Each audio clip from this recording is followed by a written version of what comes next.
বরকে বলেছিলাম বাণিজ্য মেলায় নিয়ে যাও, ঘুরতে যাব। সবাই যাচ্ছে, আমি এখনো যেতে পারলাম না। কিন্তু সে কি বললো জানেন, যে বাণিজ্য মেলায় এখন যাওয়া যাবে না, রাস্তায় অনেক জ্যাম, আর বাণিজ্য মেলা নাকি এবার অনেক দূরে হচ্ছে, আর হচ্ছে বাণিজ্য মেলায় নাকি অনেক ভিড়, বাচ্চা নিয়ে গেলে অনেক কষ্ট হবে। তাই তো সে ফাঁকিবাজি করে পাশেই একটা ছোট্ট মেলায় ঘুরিয়ে নিয়ে এলো। আসলে বাণিজ্য মেলায় নিয়ে গেলে অনেক টাকা খরচ হবে, তো তাই তার যত বাহানা। হ্যালো এভরিওয়ান, আসসালামু আলাইকুম। সবাই কেমন আছেন? আশা করছি সবাই ভালো আছেন। আলহামদুলিল্লাহ, আমরাও অনেক বেশি ভালো আছি। চলে আসলাম আবারও নতুন একটি ভিডিও নিয়ে। আশা করছি শেষ পর্যন্ত সঙ্গেই থাকবেন। আজকে সারাটা দিন এত ব্যস্ত ছিলাম, তাই রান্না বান্না তেমন কিছুই করতে পারিনি। তাই দুপুরবেলা ভর্তা আর ডিম ভাজি দিয়েই খাবার দাবার সেরে নিলাম। আর আজ সারাদিন এতটাই ব্যস্ত ছিলাম, আসলে অনেক দিন থেকে ব্যস্ততার কারণে বাসা পরিষ্কার করতে পারছিলাম না। তাই বাসাটা অনেক বেশি অপরিষ্কার হয়ে গিয়েছিল। তাই আজ সবকিছু পরিষ্কার করে একদম ধুয়ে মুছে ঝকঝকে করে নিয়েছি। আর এই তো দেখেন, সব কাজকর্ম একদম সেরে মা আর মেয়ে মিলে ঝটপট রেডি হয়ে নিচ্ছি। আজ আমরা বাহিরে বেড়াতে যাব। আসলে অনেক দিন থেকেই বাহিরে যাওয়া হয় না। বাণিজ্য মেলায় যেতে চেয়েছিলাম, কিন্তু সময়ের অভাবে যেতে পারিনি।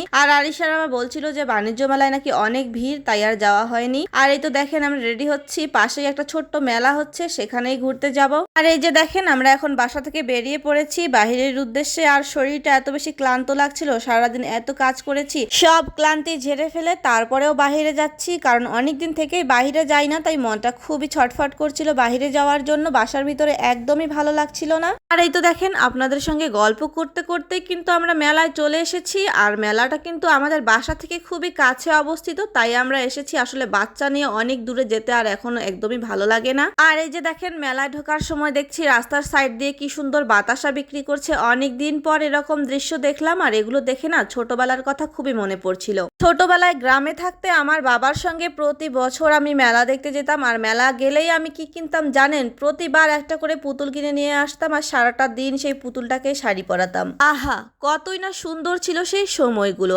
আবারও যদি ফিরে যেতে পারতাম সেই সময়টাতে, কতই না ভালো হতো। যাই হোক, সেই সময়ে ফিরে যাওয়ার তো আর উপায় নেই, তাই মেয়েকে নিয়ে মেলায় ঘুরতে আসলাম। আর এই মেলাটা কিন্তু সুবাস্তুর পাশেই হচ্ছে। যারা যারা নিকটে আছেন তারা কিন্তু মেলাটাতে ঘুরে আসতে পারেন। এই মেলাটা কিন্তু খুবই ছোট্ট একটা জায়গায় হচ্ছে। আর এখানে কিন্তু বেশি দোকান নেই, অল্প কয়েকটা দোকান আছে মাত্র, আর 4-5টা রাইড আছে, এটুকুই। তো মেলাতে ঢুকেই তো আমার মেয়ে রাইড গুলোতে ওঠার জন্য একদম ব্যস্ত হয়ে গেছে। আর এই যে দেখেন, তার একটা রাইডে উঠে পড়েছে, আর এটা একদম নৌকার মতো। আর এটা এত জোরে ঘোরে, আমার তো দেখে খুবই ভয় লাগছিল। আমাকেও উঠতে বলেছিল, কিন্তু আমি ভয়ে আর এটাতে উঠিনি। তো এই রাইডটাতে ওঠা শেষ করে তারপর আমার মেয়ে এই যে এই ট্রেনটাতে ওঠার জন্য একদম ব্যস্ত হয়ে পড়েছে। এই রাইডটার নাম হচ্ছে ড্রাগন ট্রেন। আর এইটাতে আমি উঠেছিলাম তার সঙ্গে। আমার কিন্তু একদমই ইচ্ছা ছিল না, কিন্তু ওর বাবা বলছিল যে তুমি এইটাতে ওঠো, আমি একটু ভিডিও করি। আসলে এর আগেও আমি এই রাইডটাতে উঠেছিলাম আমার মেয়ের সঙ্গে 300 ফিটে গিয়ে। ওই রাইডটা এত জোরে ঘুরেছিল, তাই আমি একটু ভয় পাচ্ছিলাম, কিন্তু সেই তুলনায় এই রাইডটা একটু আস্তে ঘুরেছে, তাই আর আমার খারাপ লাগেনি। তো এখানে কিন্তু একটা নাগরদোলাও ছিল, এটাতে আর আমরা উঠিনি, কারণ আমার এটা দেখে অনেক বেশি ভয় লাগছিল। তাই আমার মেয়েকে নিয়ে আমি এটাতে উঠতে দেইনি। আর পাশে কয়েকটা দোকান ছিল,